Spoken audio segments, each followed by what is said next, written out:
Foi som. Aleluia. Quantos podem aplaudir o Senhor novamente? Glória a Deus. Aplauda mais forte ao Senhor. Glória a Deus. O Espírito Santo está aqui. Amém, igreja? Quantos podem declarar: Senhor, faz de novo. Senhor, faz de novo. Senhor, faz de novo. Como em Pentecoste. Faz de novo, Senhor. Quantos estão dispostos a receber do Senhor nessa noite? Quantos estão dispostos a receber algo novo do Senhor nessa noite? Glórias ao Senhor. Amém, igreja? Eu queria convidar aqui uma família que vai ser apresentada nessa noite. Queria chamar Elissara, Wagner Soares, Vanessa e Vitória.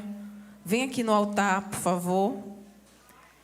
Eu queria que a igreja aplaudisse o Senhor por essa família, por essa casa, que nesta noite se apresenta aqui. Às vezes as pessoas falam assim: poxa, mas eu já vi eles tantas vezes aqui. Mas tem gente que vem para receber um alimento, fica aqui ouvindo, fica aí até o Senhor confirmar, né? Aí quando o Senhor confirma, aí chegou o dia. Amém? Venham aqui, vamos apresentar eles ao Senhor. Eles estão no altar do Senhor de forma profética. Vamos recebê-lo nessa igreja. Vamos receber como nossos irmãos em Cristo. E saber que eles são muito bem-vindos. Em nome de Jesus. Amém? Vamos orar? Vamos levantar nossas mãos. Pai, nessa noite nós apresentamos a Ti os Teus filhos, os Teus servos, que têm cumprido o ID do Senhor, o chamado do Senhor. Deus, e nessa noite eles se apresentam aqui nessa casa, nesse altar. Ó Deus, que o Senhor venha derramar, Senhor, uma unção sobrenatural, Senhor. Uma unção nova, uma porção nova, Senhor. Que o Senhor venha desatar, Senhor, sobre eles, Senhor, algo tremendo do Senhor. Deus, manifesta da Tua glória sobre eles, sobre a casa deles, Senhor. Que o Senhor venha abençoar de uma forma tão poderosa, Pai. Que eles venham receber do alto, Senhor, tudo aquilo que o Senhor tem para a vida deles. Que o Senhor venha continuar manifestando do Teu poder sobre eles, Pai. E que eles venham, Senhor, ser frutíferos, Senhor, por todo o tempo. Em nome de Jesus. E esse altar o abençoa, o habilita, Senhor, para eles fazerem, cumprir o Teu chamado, Senhor. Em nome de Jesus. Amém. Sejam bem-vindos. Em nome de Jesus. Amém. Receba a bênção do Senhor nesse altar. Amém, princesa. Deus abençoe em nome de Jesus. Glória a Deus. Amada igreja, eu queria que vocês, nessa noite, abrissem a palavra do Senhor no livro de Atos dos Apóstolos, capítulo 2.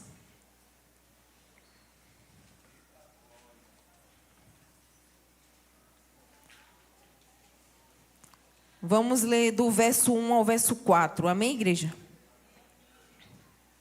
A igreja está aí? Amém. O Espírito Santo está aqui, amém? Glória a Deus.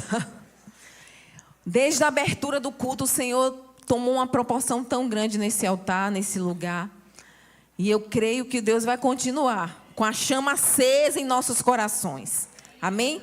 Não se distraia, que o Senhor continua falando com a igreja nessa noite. Vamos ler aqui. Diz assim: e cumprindo-se o dia de Pentecostes, estava todos reunidos, diga todos, no mesmo lugar. E de repente veio do céu um som, como de um vento veemente e impetuoso, e encheu toda a casa em que estavam assentados. E foram vistas por eles, línguas repartidas como que de fogo, as quais pousaram sobre cada um deles. E todos foram cheios do Espírito Santo. Diga assim: todos foram cheios do Espírito Santo. e começaram a falar em outras línguas, conforme o Espírito Santo lhes concedia que falasse. Feche os seus olhos nessa noite. Santo, poderoso Deus, eterno Pai, nós rendemos graças a Ti, Senhor. Continua, Senhor, falando com a Tua igreja. Continua, Senhor, ministrando o Teu povo nessa noite. Ó Deus, que o Senhor venha aquecer a chama, Senhor, sobre cada vida que se encontra neste lugar. Que o Senhor venha começar de mim. Que o Senhor venha repartir, Senhor, a Tua unção sobre a Tua igreja, Pai. Que o Senhor ministre cada mente, cada coração, que o Senhor venha nos envolver com a Tua glória nessa noite. Senhor, manifesta o Teu poder nesse lugar, Senhor. Manifesta, Senhor, a Tua glória neste lugar. Nos envolve, Senhor, do Teu poder. Nos envolve, Senhor, com a Tua chama nesse lugar, Senhor. Em nome de Jesus. Nós estamos aqui reunidos, Senhor. A casa já está preparada, Senhor. Pode derramar da Tua unção neste lugar. Pode, Senhor, nos aquecer, Senhor, a chama, Senhor, em nome de Jesus, como em Pentecostes, Senhor. Nós estamos aqui para receber novamente, Senhor, do Senhor. Nós estamos aqui para receber o Teu Espírito Santo neste lugar, Senhor. Em nome do Senhor Jesus, nós retiramos aqui deste lugar tudo que não Te agrada, tudo que não Te louva, tudo que não Te glorifica, Senhor. E nós queremos que o Teu Espírito Santo seja o único, Senhor, a ser exaltado, a ser adorado, a ser engrandecido, Senhor, em nome de Jesus. A igreja diz? Amém. A igreja diz? Amém. Amém. Glória a Deus. Aleluia. Glória a Deus. Nós estamos hoje celebrando uma das festas mais importantes de Israel. E o Senhor, Ele nos fala com cada um de nós, né, através da Sua palavra. Nós vemos aqui que foram citados, Senhor, palavras que nós já lemos aqui, em Atos dos Apóstolos, capítulo 2. E hoje nós vamos falar de alguns sinais de Pentecostes. Nós vamos, nos aprofundar um pouco mais sobre o que é essa festa, quais são as características que marcam uma igreja genuinamente pentecostal. Às vezes a gente já ouviu tanto a gente falar que igreja tal, ela é pentecostal. Gente, os sinais de uma igreja pentecostal é uma igreja que realmente é transformada. É uma igreja que dá lugar para o Espírito Santo agir. É uma igreja que ela é genuinamente, ela recebe o Espírito Santo e ela faz com que esse Espírito venha fazer com que todos os dias nossas vidas sejam transformadas. Então eu creio que aqui nesse lugar tem pessoas que têm sede e fome pelo Espírito Santo. Eu sei que nesse lugar pessoas desejam ser transformados. Então nós vamos aqui falar um pouco. Eu fiz um breve estudo aqui, eu sei que hoje não vai dar tempo para ministrar tanto tempo, mas nós vamos falar um pouco aqui sobre algumas referências bíblicas que não somente se encontram em Atos, mas nós vamos ler também versículos, nós vamos ver que isso é uma promessa desde o Antigo Testamento. Amém? E uma igreja que vive essa experiência do Espírito Santo recebe o derramamento e poder dele, do alto. Amém? Então, por isso que eu digo, quantos estão dispostos a receber esse poder? Porque tem que ter disponibilidade, tem que ter vontade, tem que gostar, tem que amar. E nós sabemos que o Espírito Santo já se encontra neste lugar, já se encontra nessa igreja, já se encontra nesse tempo. E nós precisamos desejar isso todos os dias. Amém?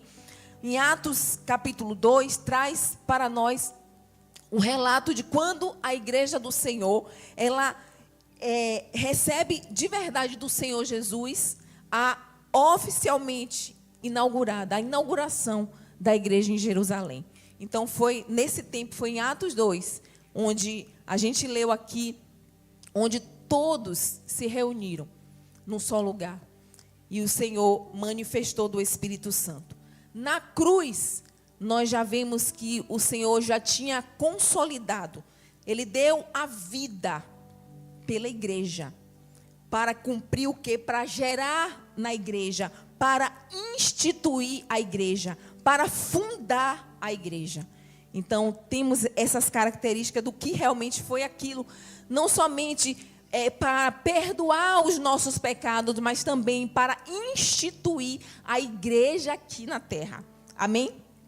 Então, teve essa função de gerar, instituir e fundar a igreja do Senhor. Então, no Pentecoste, o Espírito Santo, ele derrama o seu Espírito. Ele derrama sobre aquelas pessoas para inaugurar a igreja. Nós sabemos que a igreja sem o Espírito Santo, ela não é igreja. Ela não tem a característica da igreja que realmente é para ser fundamentada. Eu vejo muitas pessoas, quando chegam aqui nesse lugar, falam assim: pastora, eu visitei alguns lugares. E quando eu cheguei naquele lugar, eu não sentia a presença do Espírito Santo. Eu não sentia, sabe? Eu não sentia aquele fogo. Eu não sentia aquela chama. E eu tentei vários dias, vários tempos. E eu não estou aqui para falar de igreja. Mas eu estou aqui para falar do fogo do Espírito. Para falar da presença do Espírito, que faz toda a diferença em nossas vidas. Que faz toda a diferença no lugar. Porque se não tiver a presença do Espírito, não há transformação. Se não tiver a presença do Espírito, há um esfriamento. E há uma separação da igreja com Cristo. E desde o Antigo Testamento, queridos, nós recebemos essa promessa. Quantos podem dizer: eu já recebi a promessa? E aqui nós vamos ver que bem antes de qualquer manifestação do Espírito, do ministério do Senhor Jesus, entre os homens, e quando ele, homem, o Senhor, ele já declarava em sua palavra. E aqui no Salmos de 51, número 51, o salmista fala da presença do Espírito. E diz: não retirareis de mim o Espírito Santo. Isso foi no Antigo Testamento. O salmista já tinha declarado isso. Não retires de mim o teu Espírito. O sábio Salomão, escrevendo Provérbios, capítulo 1, do verso 23, diz: atentai à minha repreensão. Eis que abundantemente derramarei meu Espírito sobre vós, e vos farei saber as minhas palavras. O Espírito Santo já pairava sobre algumas pessoas. O profeta Isaías, no capítulo 44, do verso 3 e verso 4, diz: porque eis que derramarei água sobre o sedento, rio sobre a terra seca. Derramarei o meu Espírito sobre a tua descendência, e a minha bênção sobre a tua posteridade. Olha que promessa. Olha quantas promessas já existiam no Antigo Testamento. Quantos podem fechar os seus olhos e dizer assim: Senhor, eu estou debaixo dessa promessa para a minha vida. E veja que a promessa do derramamento do Espírito vem acompanhado todo o plano de Deus até chegar na dispensação da igreja. Nós vamos ler aqui um capítulo, um verso que é realmente muito conhecido pela maioria da igreja. O profeta Joel, no capítulo 2, o verso 28 e verso 29, diz: e depois disso, ele fez o quê? Derramarei do meu Espírito sobre todos os povos, todos. Os seus filhos e as suas filhas profetizarão. Os velhos terão sonhos, os jovens terão visões, até sobre os servos e servas derramarei do meu Espírito naqueles dias. Isso aqui foi uma promessa, até se cumprir o dia do Pentecostes. Então, não foi uma coisa vaga, não foi uma coisa que aconteceu somente, que realmente estava prometido somente quando Jesus estava ali falando que isso era uma promessa do Pai. Já desde o Antigo Testamento, já era promessa. Diga assim, desde o Antigo Testamento, o Espírito Santo, diga, o Pentecostes já era promessa. E é muito interessante destacar a palavra derramar nesse texto aqui, que o profeta utiliza à luz do termo hebraico, que significa encharcar, significa entornar. E é como se o Senhor dissesse, eu vou te cercar da plenitude do meu Espírito. E a palavra diz isso, gente. Eu vou te cercar da plenitude do meu Espírito. Então nós somos cercados pela plenitude do Espírito. Daí o Senhor Jesus em Atos, capítulo 1, verso 4, diz, aguardem a promessa do Pai que de mim ouvistes. Isso aqui foi o próprio Jesus falando. Porque há uma garantia e uma promessa repetida do Espírito. Seria derramado sobre a igreja. Nós somos igreja. Nós recebemos a promessa do Senhor. Já foi cumprida em Pentecostes. E hoje continua. O Espírito Santo continua descendo sobre a igreja. O Espírito Santo continua entornando as nossas vidas da plenitude dele. Nós somos encharcados do Espírito. Nós já temos esse acesso de ser inundados pelo Espírito. E há que realmente foi uma garantia e foi cumprido.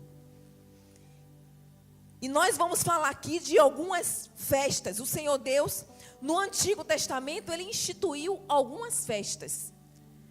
E algumas festas oficiais. Então, das 7 festas principais que o Senhor instituiu, 3 se destacam. A festa da Páscoa, que nós sabemos que comemora a saída de Israel do Egito, do mês de Abib. Nós temos também a festa de Pentecoste, que acontece, como falou aqui, 50 dias após a Páscoa. Daí a palavra Pentecoste, que significa 50º. Contava-se 50 dias após a Páscoa e então se celebrava Pentecostes. Então, nós vamos entender aqui também Pentecostes comemorava o início de uma grande colheita. O início de uma grande colheita. Então, nós vemos aqui, vamos ver uma passagem aqui tremenda, onde o Senhor, Ele traz uma parábola. E nós vamos perceber também que o Pentecoste houve um vento, veemente, impetuoso. Só que naquela época, esse vento era muito natural. E acontecia isso todas as vezes que acontecia essa colheita. E nós vamos entender que era um tempo de fortes ventanias em Israel. Então, o vento de Atos 2, diga assim, não é algo estranho. Era algo normal. A terceira festa era a festa dos tabernáculos, que é comemorada no mês de Tisrim, mês de outubro, que era também, relembrava os 40 anos no deserto, morando em tendas. Era algo interessante que nesse tempo, onde o povo de Israel estava no deserto, mas o Senhor nunca lhe deixou faltar comida, vestimenta e nunca lhe deixou faltar habitação. O Senhor sempre estava ali entornando o povo dele. Nunca deixou faltar o alimento, o pão. nunca deixou faltar vestimenta e nunca deixou faltar habitação. Era um povo de Deus. Era um povo marcado pela promessa de Deus. Quantos estão aqui marcados pela promessa de Deus? Quantos de verdade são marcados pela presença de Deus, pela promessa de Deus? Amém? E Atos 2 relata para nós a celebração de Pentecostes. Nós já falamos aqui, foram 50 dias. Eles marcavam depois da Páscoa. Jerusalém se encontrava cheio de judeus nessas épocas. Judeus de todo o lugar. De todos os lugares. Era uma festa muito importante. Então, judeus de todos os lugares do mundo, de toda parte do mundo, celebrava a festa de Pentecoste. Naquela época, os discípulos, estavam reunidos no cenáculo, no momento que veio realmente a descida do Espírito. Ele estava aguardando aquele momento tão importante. Imagine que foram promessas e promessas e promessas. E no dia do cumprimento, quem ia se distrair nesse dia? Quem ia ir voltar para pegar alguma coisa que esqueceu? Ficaram todo mundo ali, reunido. A casa já estava sendo preparada para a descida do Espírito. Estava todo mundo ali atento, esperando aquele momento tão tremendo.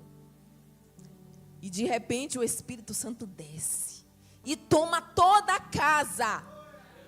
E a palavra diz que não foram alguns, foram todos. Todos foram cheios do Espírito Santo.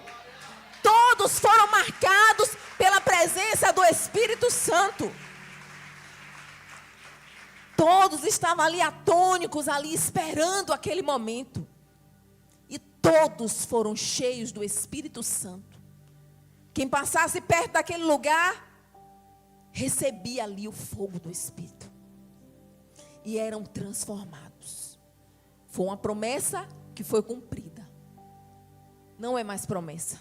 Nós já recebemos do Senhor o Espírito Santo. Amém, igreja?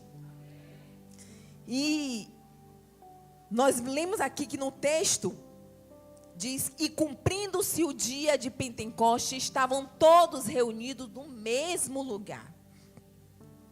E de repente veio do céu um som, como de um vento impetuoso, veemente, que encheu toda a casa onde estavam assentados.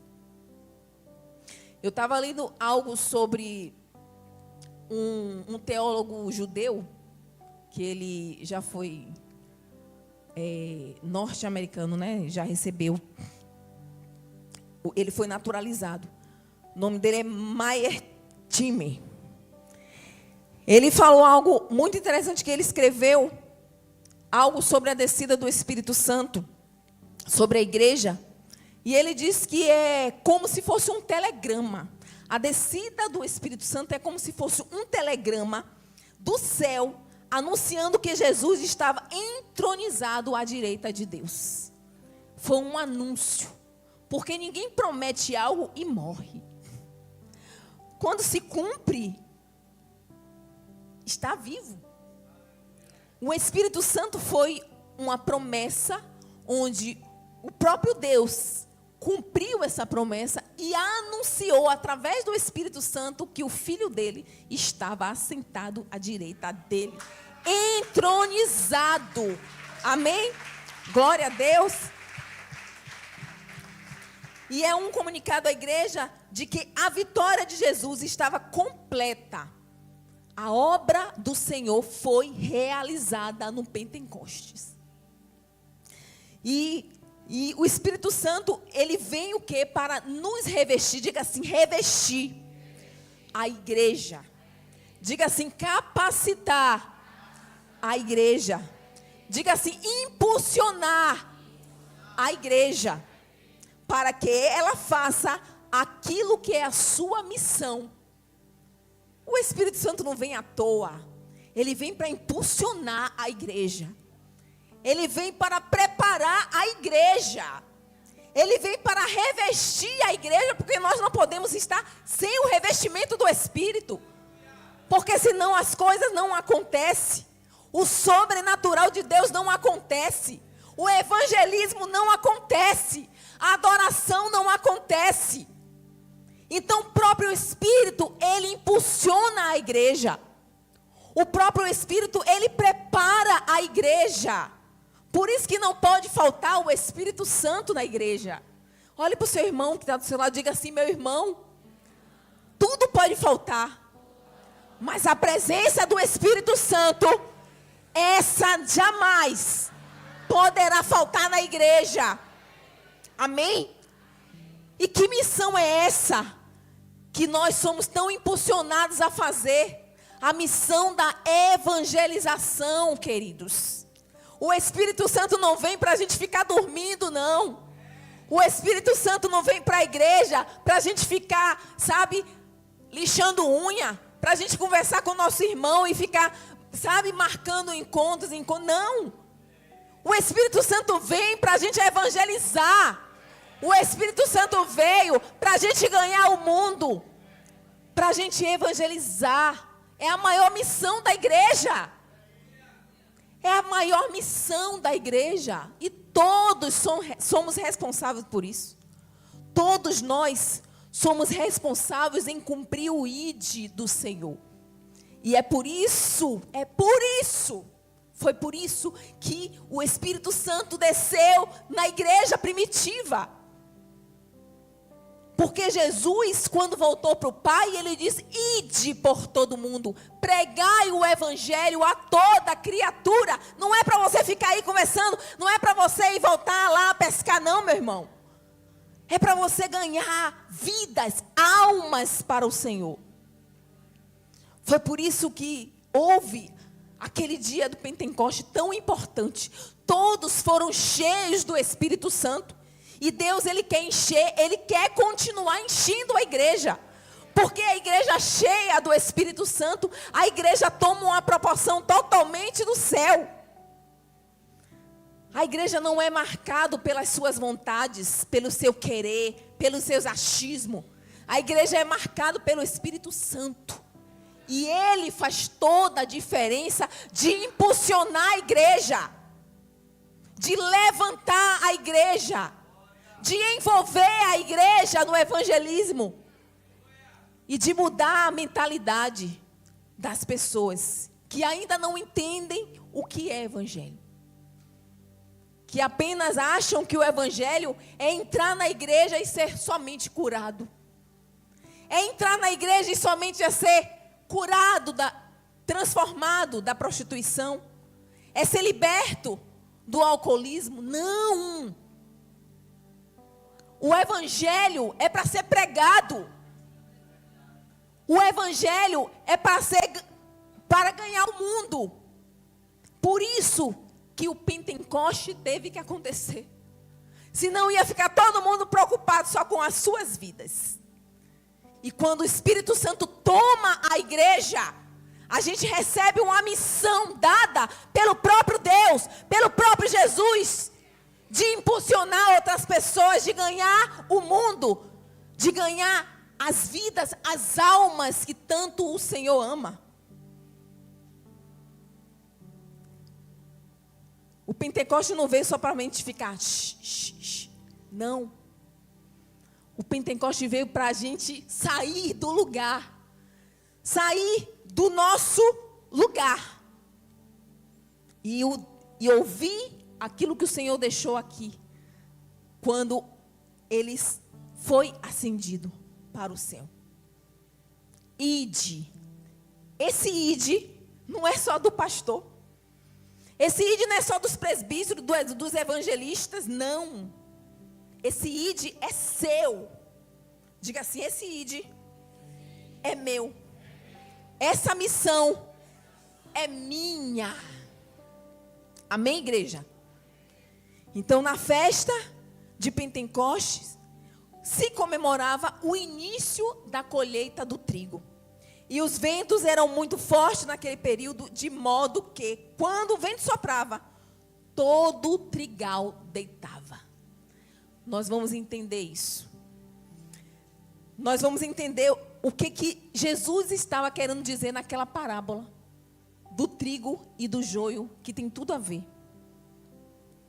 Quando Jesus disse que alguém tinha plantado o trigo e veio o seu inimigo e plantou ali próximo, na mesma plantação, plantou o joio. E aí, eles nasceram juntos. E quando os servos viram que o joio estava no meio do trigo, eles chegaram para o seu senhor e lhe perguntou: queres que tiremos o joio para que não cresça com o trigo? O Senhor disse assim: não. Nananina, não. Deixa que cresça juntos. Olhe para o seu irmão. Diga assim: meu irmão, existe o joio, existe o trigo, mas no momento certo, o Senhor irá arrancar o joio no meio do trigo. Amém? Ele disse não. Pode aplaudir o Senhor.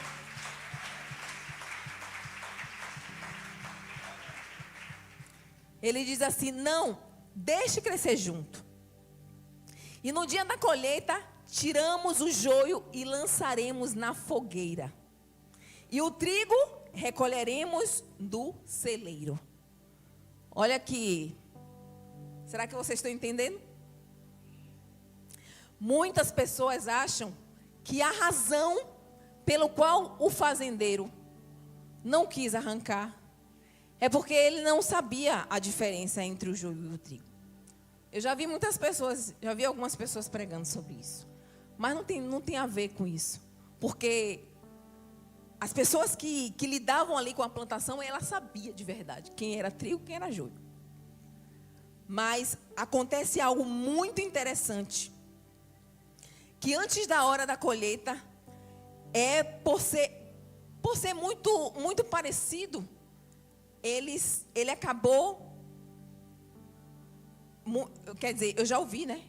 As pessoas falavam assim, quando o joio, o fazendeiro, ele não tirou porque aconteceu o quê? Que era muito parecido. O joio e o trigo era parecido. Mas não. Eu vou falar aqui algo para você muito interessante. Ele sabia muito bem da diferença. Diga assim, o fazendeiro, ele conhece a sua plantação. Diga assim, Deus conhece os seus filhos. A questão, queridos, é que o joio é uma planta parasita. Nós já ouvimos aqui em uma pregação. O joio é uma planta parasita. Ele não aprofunda as suas raízes. Quantos já ouviram aqui falar? O joio é uma planta, mas é uma planta parasita. Ele não detém de nutrientes, ele não absorve nutrientes, ele quer absorver o nutriente da outra planta. Ela não tem raízes e ela quer pegar os nutrientes da raiz da outra planta. E como planta parasita, a raiz do joio sai procurando no subsolo a raiz de outras plantas, para entranhar-se na raiz de outras plantas e puxar o nutriente de outra planta, e não do solo. Sabe? Já conhece, já percebe o que Deus está querendo falar com a igreja? Tem gente que não tem a palavra como seu fundamento. E aí tudo que você recebe do Senhor, do altar, sabe? Tem gente que quer puxar para si, mas não quer buscar. Mas não quer, sabe, pagar preço. Ela quer puxar suas energias. Ela quer arrancar tudo que você recebeu de nutriente do céu. E arrancar tudo. É assim que o joio faz. O joio não recebe nutriente do solo, ele suga. Ele é sugador de nutriente da outra planta. Então, o fazendeiro, ele sabe que é impossível arrancar o joio sem puxar a raiz do trigo. Então, para não prejudicar o trigo, diga assim, ele tolera o joio. Diga de novo, ele tolera o joio. Diga de novo, ele tolera o joio. Então, Jesus, ele diz aqui nessa palavra, na parábola. Jesus, às vezes as pessoas falam assim, poxa, por que Jesus permite tantas coisas na igreja?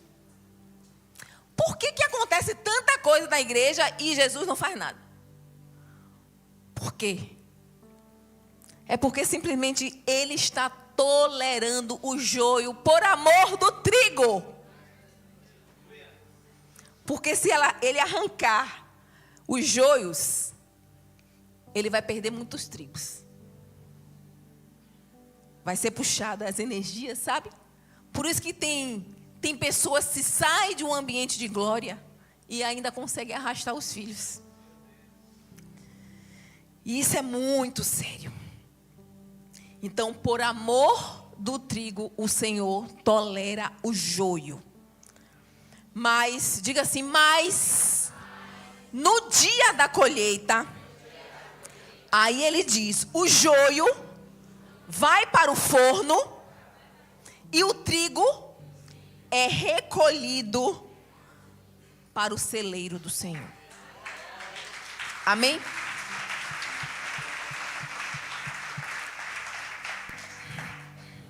Então, na época da colheita do trigo, quando o vento começava a soprar muito forte, todo o trigo deita pela força do vento e se inclina. Por isso que quando vem realmente o início da colheita, é um vento muito forte. E somente o trigo deita. Você entendeu? Somente o trigo ele inclina para o vento do Espírito. Sabe? O vento é muito forte, mas quem tem o Espírito Santo não resiste esse poder. E ele se inclina. Ele se inclina. Essa é a concepção do que o Senhor quer falar, que é através dessa palavra. Então, o joio, ele tem o caule muito duro, muito teso, e ele permanece ali. Por isso que é muito fácil na hora dessa colheita, por isso que não precisa se precipitar. Quando chega o tempo da colheita, aí, meu irmão, vai ser muito fácil saber quem é joio, saber quem é trigo. E aí, a colheita é muito melhor. Porque não vai haver nenhum problema, nenhum dano para o trigo. Porque ele vai ser arrancado de forma saudável. Então, o Senhor ele não tem pressa. Vai chegar o dia da colheita. Mas, nós vamos entender também que uma das características também do joio é ter um caule duro. É ter realmente, ele parece mais ou menos um bambu de tão duro. Ele fica ali, ele não se inclina. Pode bater o vento que for. Pode bater o vento e ele permanece ali, teso. Então, quando o vento passa, o trigo deita e o joio permanece ali, peso. E aí a gente traz para a palavra do Senhor. Quantos que têm um coração moldado para o Espírito Santo? Quando chega um tempo, quando chega o vento do Espírito, quando chega a unção do Espírito sobre ele, sobre ela adora, ela se inclina, ela começa realmente a adorar o Senhor. Mas aqueles que não querem ser envolvidos pelo Espírito Santo, continuam orgulhosos, continua achando que ele é melhor, que ele não precisa do Espírito Santo, que ele não precisa ser direcionado. E ele continua assim, duro. Por isso que tem muitas vezes que a gente vê pessoas se derramando na presença, e você vê tantas pessoas ainda duras, resistentes ao poder de Deus. Mas eu creio que aqui nesse lugar, todos vão receber algo do céu. Vai sair daqui encharcados, transbordados do poder do Espírito Santo. Amém, igreja? Levante suas mãos e diga assim: Senhor, faz de novo. Eu estou preparado para receber o poder do Senhor sobre a minha vida. Amém? Glória a Deus. Eu peguei um pouquinho dessa parábola aqui, do joio e do trigo, e nós podemos observar, porque se aplicarmos essa passagem, essa ilustração, no ambiente da igreja, vamos perceber que nenhum crente sério suporta o poder do Espírito. Eu falo de suportar, de se prostrar, de querer se derramar na presença do Espírito Santo. E o crente que ele é genuíno, o crente que ele é puro, que ele é moldado, ele não resiste ao poder do Espírito Santo. Por isso que a gente vê tantas pessoas recebendo uma porção tão grande da parte de Deus. E às vezes a gente olha e a gente acaba comparando. E a gente não vê mudança em outras pessoas. A gente não vê realmente uma reação. Porque o poder do Espírito faz a gente reagir. O poder do Espírito faz a gente ter reações para glorificar o nome do Senhor. Então, nós que somos crentes temos que ser levados pelo fogo, pelo vento do Espírito Santo. Amém? Diga assim: o poder cai, a unção desce, a glória vem, e eu vou permanecer no centro da vontade do Senhor. Amém? Diga assim: eu não quero ser crente orgulhoso. Eu não quero ser um crente resistente.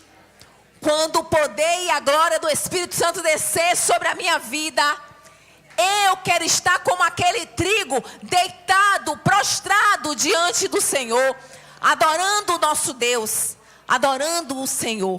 Quanto mais a gente resiste, é muito pior. A gente tem que dar lugar. A gente tem que dar lugar ao Espírito Santo. E Ele quer agir em nossas vidas. Aliás, Ele quer continuar agindo em nossas vidas.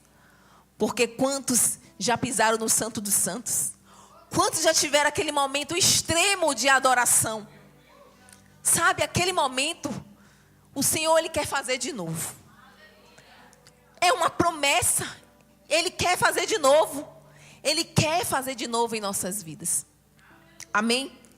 Coloque sua mão no coração, diga assim: Senhor, faz de novo. Como das outras vezes, ou poucas vezes, ou nenhuma vez que eu tive essa experiência, mas isso foi uma promessa e o Senhor já cumpriu na sua igreja. Eu quero receber isso de novo na minha vida. Amém? Eu vou destacar alguns sinais que eu separei aqui, que é algo tão importante que nós lemos aqui em Atos dos Apóstolos. E a igreja, ela precisa continuar recebendo desses sinais. É por isso que a gente ainda ouve falar de igreja que tem se tornado igrejas frias. Igrejas que não é marcado pela transformação, pelo poder do Espírito Santo. E nós precisamos entender que existem sinais que o próprio Espírito Santo já derramou sobre a igreja, e esses sinais precisam continuar acontecendo dentro da igreja. Que sinais é esse, pastora? Os sinais do som, do ruído. Nós lemos aqui que foi uma marca do Pentecoste. Veio um vento veemente, impetuoso. E todos foram cheios do Espírito. Houve ruído. Sabe, aquelas pessoas ali que receberam aquele poder, elas não ficaram caladas. Ah, mas somente a gente vê esses sinais da igreja, somente aquela igreja barulhenta. Não é o barulho que faz o poder, é o poder que faz o barulho. É o poder da presença do Espírito Santo que gera em nós a glorificação do Senhor. O poder tem que acontecer, não é o barulho que tem que acontecer, é o poder que tem que vir primeiro para gerar o ruído, para gerar a glória, para gerar o aleluia. E toda a igreja não vai ficar muda quando esse poder descer sobre a igreja. Ninguém fica calado, ninguém fica mudo. Todos são cheios do Espírito Santo. Ah, então não é aquele barulho, não é determinado lugar que a gente vê tanta gente gritando. Às vezes tem grito, mas não tem poder. Às vezes tem barulho, mas não tem a transformação. Não é isso que faz a diferença. É o poder do Espírito que tem que fazer barulho, que tem que gerar dentro de nós a transformação. E aí toda a igreja, quando é recebida esse poder, ninguém fica mudo, ninguém fica calado, todos glorificam o nome do Senhor. Todos são cheios do Espírito Santo. Todos recebem o poder do Espírito Santo. Então esses são um dos sinais que não pode nunca deixar de ter na igreja. O sinal do ruído. Isso é uma reação do poder de Deus. E é impossível sentir a presença de Deus e permanecer calado. Amém, queridos? O segundo sinal é o fogo. O fogo do Espírito. E nós sentimos isso. Quando uma pessoa é tomada pelo Espírito Santo num lugar, todas as outras pessoas recebem também aquele fogo. Quando a gente vê o louvor, já está tomando uma proporção tremenda, que toda a igreja, ela é impulsionada a adorar de uma forma poderosa. Eu creio que neste lugar, o Senhor recebeu a adoração dessa noite. Foi algo tão poderoso, maravilhoso. Quem estava ali no fundo, recebeu isso. Quem estava ali no fundo, recebeu. Viu o quanto Deus estava manifestando a glória dele nesse lugar. Então eu creio que quando o fogo desce, a glória de Deus se manifesta no ambiente. E todos vão ser cheios do Espírito Santo. Todos são marcados pelo Espírito Santo. A não ser que você esteja totalmente fechado pela presença. Totalmente fechado. Hoje eu não quero receber, hoje eu não quero ouvir. Mas quem está aberto a receber esse poder, vai receber nessa noite. Amém? O terceiro sinal é o próprio Espírito Santo. O próprio Espírito Santo, que ele foi marcado e é marcado até hoje nas igrejas. Nós já ouvimos e ouve pessoas que sentem falta desse poder. Tem gente que é atraído pela glória do lugar. Eu fazia parte de um ministério lá do meu primo. E todas as vezes que a gente estava adorando o Senhor, lá no Garcia, tinha gente que ficava naquele poste ali, não sei se ainda tem aquele poste da frente, que o pessoal foi evangelizar lá. E aí o pessoal ficava assim, ó, olhando para dentro da igreja, atraídos pela glória. Eu acredito que nesse lugar, porque pessoas já contaram esse testemunho, que passaram por aqui e sentiram a glória do Senhor. E foram atraídos para a glória do Senhor e entrou nesse lugar. Eu não lembro, mas tem gente aqui que já me disse, pastora, eu passei por aqui e recebi. Pastor Júnior, pastora Dinólia. Teve muita gente, muitas outras pessoas que chegou e passou. E não somente foi a placa, foi o próprio Espírito Santo atraindo aquelas pessoas para o lugar. E a glória se manifesta, a glória faz a diferença em nossas vidas. O manifestar do Senhor faz toda a diferença, queridos. Toda a diferença.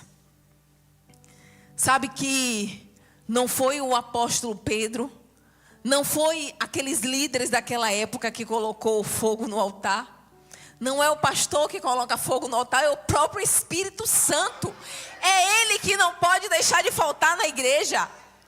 Sem as marcas do Espírito Santo não há igreja. Há um lugar lugar de reunião, mas não é igreja. A igreja, ela tem que ser marcada pelo Espírito Santo. E isso que tem que fazer a diferença em nossas vidas. Esses sinais hão de acompanhar a igreja até os dias de hoje. A marca do Espírito Santo tem que estar em nossas vidas para impactar esse mundo.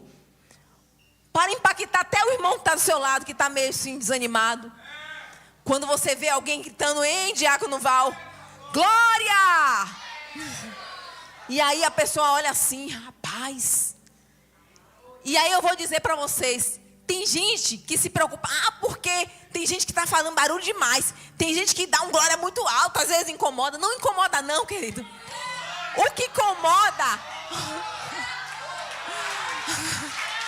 Não incomoda. Não incomoda. Você pede ao Senhor para você também ser cheio desse poder, que você não vai parar de glorificar o Senhor.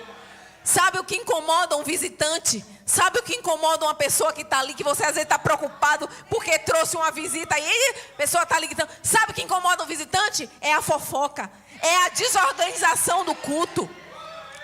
O que causa o impacto no visitante não é o seu glória, é às vezes a sua forma de tratar o seu irmão.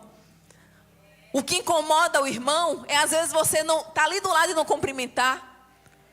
É a fofoca, é a desorganização, é a falta de consciência que você está num ambiente de culto e você tratar um culto como esse como algo normal. Isso incomoda. Isso vai incomodar, mas o seu glória, o seu aleluia não vai incomodar. Muito pelo contrário, vai aquecer a chama do seu irmão que está do seu lado. Vai envolver ele de uma forma tão poderosa que ele depois vai ficar pegando na sua mão e vai também glorificar o nome do Senhor. E eu creio nisso. A igreja desse tempo, ela não pode perder esses sinais. A igreja dessa época não pode perder os sinais.